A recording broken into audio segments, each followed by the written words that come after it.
Hey everybody, welcome to the very first episode of Midwest Film Company's Sprocket&Claw. I'm Justin Carey. I've been a working cinematographer for 10 years in the Midwest, and in this episode, we're going to break down the common film formats of Super 8, 16mm, and 35mm. Let's go. All right, we're gonna start with Super 8. Super 8 is an amazing format. It's unlike any other film format. It's great for travel, fashion, and music videos. It's small, it's fast, it's quick. You can load a film cartridge in complete daylight. Let's break down the camera a little bit and show you some of the functionality. One of the beautiful things about Super 8 are the cartridges. You can load them in daylight, and you don't have to go into a film bag or complete darkness. You essentially take them out of the box, you load it into the camera, and shut the door, and you're ready to shoot.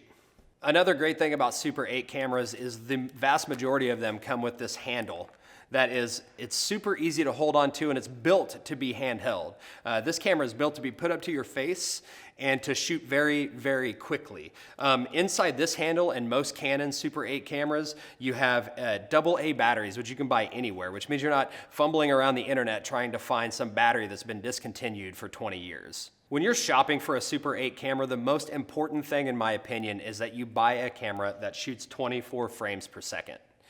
If you end up with a camera that's fully automatic that shoots 18 frames per second, you get this kind of weird, jittery, old-timey 40s or 50s look, which is cool if you're going for that. But for the vast majority of us, we're really looking for 24 frames for that beautiful filmic playback that we're used to. Next up, we have the regular 16 format. This is the Bolex H16. It is a super iconic 16mm camera. The unique feature of this is that it doesn't need a battery.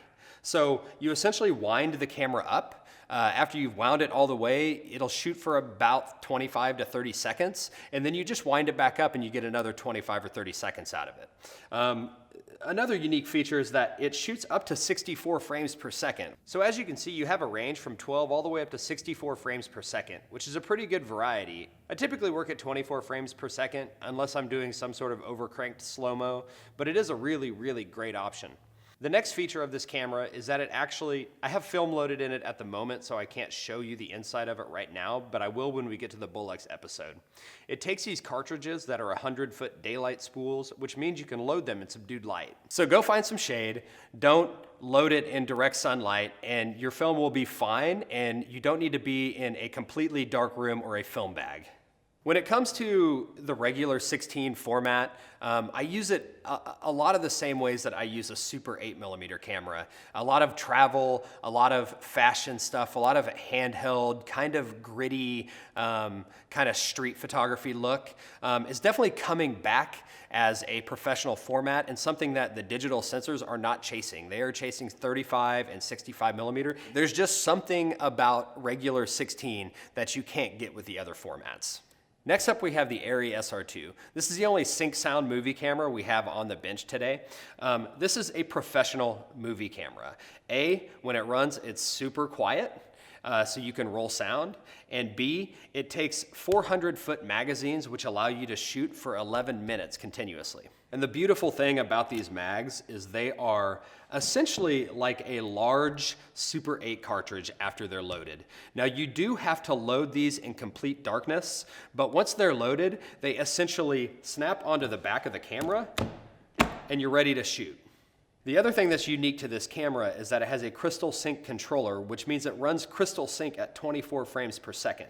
With this particular controller, you can run the camera high speed, up to 75 frames per second. The other thing when you step up to a camera of this caliber is you introduce a video tap, which allows the director to see the image that you're shooting, which is really, really important when you're on professional sets.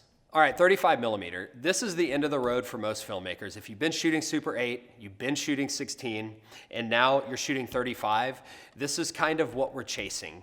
This is what the digital sensors are modeling themselves after, the look that we grew up on in cinema, and it's still used widely in cinema today. All right, this particular camera is an Arri 2C. It's an MOS non-sync sound camera. This camera was really built to be a part of you. You put it up to your face. It is portable. It's about a quarter of the size of a standard 35mm sync sound camera. But what you're really getting with 35mm is the look. Our goal on this channel is to bring you a real world experience when shooting film. From firing up the cameras, to loading the mags, to being on set, to sending it off to the lab and getting scans back. When you're done, you'll have the confidence to shoot film. Thanks so much for watching. Be sure to hit the subscribe button and the notification bell. Remember, if your grandma can shoot it, so can you.